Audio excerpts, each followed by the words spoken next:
Welcome back. नमस्कार, एक बार फिर से आप सभी का स्वागत है हिंदी साहित्य में। आज चलिए बात करते हैं कि जिनका एडमिशन टू पीएचडी हुआ है, यानी कि ओनली पीएचडी के लिए क्वालिफाई किए हैं, उनको आगे की क्या क्या अपॉर्चुनिटी मिलने वाली है। काफ़ी ज़्यादा कन्फ्यूजन है। 3 कैटेगरी इस बार जुड़ा। इससे पहले नेट और जेआरएफ, यानी कि जो आपका यूजीसी नेट का एग्ज़ाम होता था, उसमें क्या होता था कि नेट और जेआरएफ 2 कैटेगरी थी। नेट आमतौर पे नेट जितने भी स्टूडेंट परीक्षा देते थे सभी विषयों का मिला के उसका 6%, हालांकि 6% से ज़्यादा ही रहता था, क्योंकि कई बच्चों का नंबर सेम रहेगा तो उनको भी तो लेना होगा। कई बच्चे हैं, मान लीजिए 1000 बच्चे हैं जिनका नंबर बराबर है, 100 बच्चे हैं नंबर बराबर है, तो सबको लेना होगा, इसलिए 6% से ज़्यादा ही रहता है। लेकिन जो इसका क्राइटेरिया है, नेट 6% लोगों को लेता था और जेआरएफ 1% लोगों को, जितने भी लोग हैं उसका 1% लोगों को। ठीक, नेट किए हुए बच्चों के ऊपर से 1% लोगों का यह डाटा लेता था। 1%, 1.5% या 1% से कम लगभग उसी के आसपास रहता था। तो इस बार भी आप देख सकते हैं यहाँ पे आंकड़ा। और पीएचडी टू एडमिशन वाले के लिए क्या है, पीएचडी टू एडमिशन वालों के लिए देखिए, पीएचडी इस बार 1,12,070 लोग पास किए हैं, जो कि टोटल जो परीक्षा दिए थे विद्यार्थी, टोटल परीक्षा देने वाले विद्यार्थियों के तुलना में क्या किया जाए, टोटल विद्यार्थी जितने भी दिए थे, कितने दिए थे, 6,84,000, 6 लाख मतलब लगभग आपके 7 लाख, 6,84,224 लोग जो दिए थे, उसमें भी लगभग 40% परीक्षा छोड़ दिए उसके बाद। तो 16.37% लोगों का पीएचडी हुआ है। 1,12,070 लोग, सभी 83 विषयों में मिला के। तो ये लोग कहाँ जाएंगे, क्या करेंगे?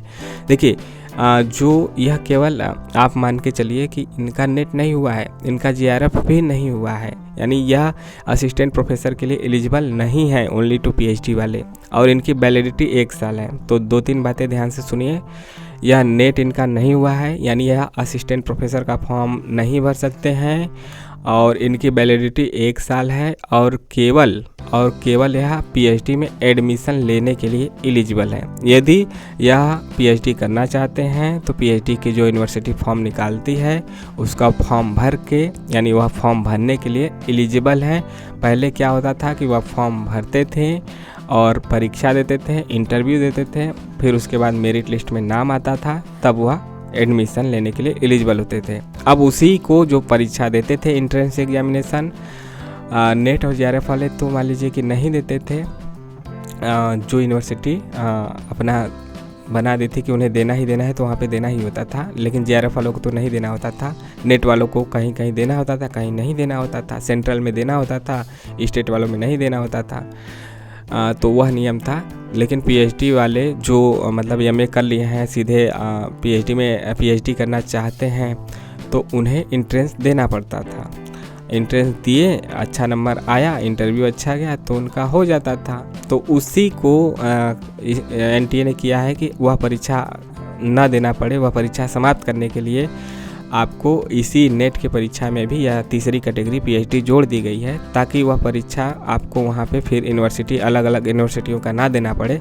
आप इसी एक एग्ज़ाम के थ्रू किसी भी यूनिवर्सिटी में पीएचडी का फॉर्म निकले तो वहाँ पे सीधे इंटरव्यू आपका लिया जाएगा, फिर मेरिट लिस्ट में आपके नाम आएगा तो आप एलिजिबल होंगे। कहने का मतलब एक लाइन में समझिए, यानी कि जो आप परीक्षा अलग अलग यूनिवर्सिटी में पीएचडी एडमिशन के लिए लेते थे, जिनका नेट जेआरएफ नहीं है, सीधे एंट्रेंस देते थे पीएचडी में, वह एंट्रेंस न देकर अब इसी के थ्रू आपका सीधे इंटरव्यू होगा, फिर मेरिट लिस्ट बनेगा, उसमें नाम आएगा, तब एलिजिबल होंगे। ऐसा नहीं कि आप पास कर लिए तो सीधे पीएचडी में एडमिशन हो जाएगा, ऐसा नहीं है। यदि मान लीजिए कि इलाहाबाद यूनिवर्सिटी एग्जाम्पल के लिए, वहाँ पर फॉर्म निकला पीएचडी में एडमिशन के लिए फॉर्म निकला, तो वहाँ पे आप अप्लाई करेंगे। पीएचडी वाले करने के लिए सभी लोग कर सकते हैं, पीएचडी का बता रहे हैं। पीएचडी वाले अप्लाई करेंगे तो उनको एंट्रेंस परीक्षा नहीं देना होगा, जो कि पहले देना पड़ता था, तो नहीं देना होगा। फिर सीधे आपका इंटरव्यू का दिन आएगा, उसका डेट निकलेगा, जाके आप इंटरव्यू देंगे। इंटरव्यू में जैसा भी परफॉर्मेंस होगा उसके बाद आपका रिजल्ट निकलेगा, मेरिट लिस्ट निकलेगी, उसमें नाम रहेगा, तब आप एलिजिबल होंगे एडमिशन के लिए। तो समझ सकते हैं।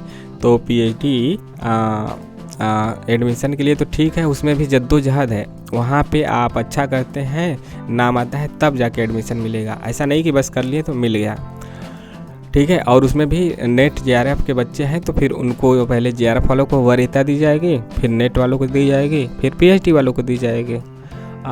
बताया तो जा रहा है कि 70% आपका इसके आधार पे होगा। नेट जेआरएफ का जो आपका नंबर आया है उसका 70% जुड़ेगा, और पीएचडी का जो इंटरव्यू होगा जितने भी नंबर का होगा उसका 30% जुड़ेगा।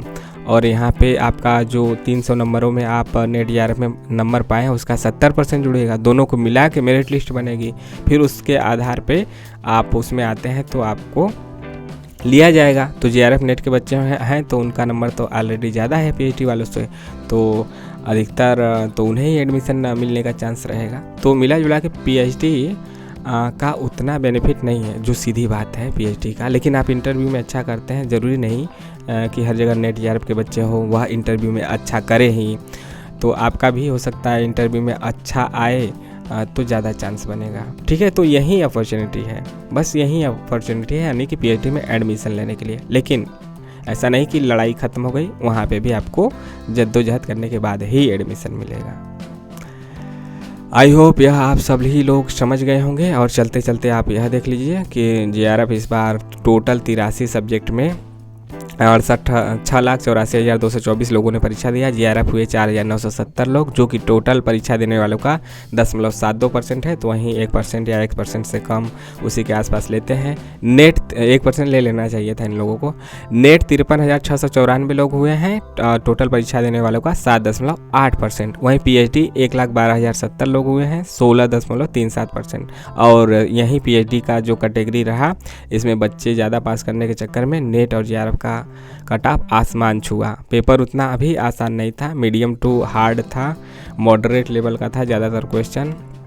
इसके बावजूद कट ऑफ बहुत ज़्यादा अनएक्सपेक्टेड गया है।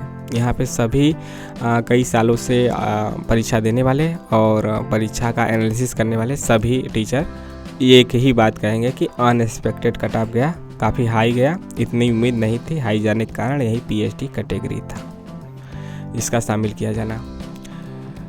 तो आपको यह एनालिसिस कैसा लगा और ज़रूर बताइए। और पीएचडी वाले बच्चे कितने थे वह कमेंट करके बताएं, और पीएचडी में आपका स्कोर कितना रहा, और कौन कौन आगे नेट के लिए नेट पास कर लेते हैं। तो कम से कम असिस्टेंट प्रोफेसर की वैकेंसी जहाँ पे निकलती है तो वह एलिजिबल हो जाते हैं, एलिजिबल हो जाएंगे वहाँ का फॉर्म भरने के लिए। तो आप बताइए कौन कौन पीएचडी है और आपका नंबर कितना था।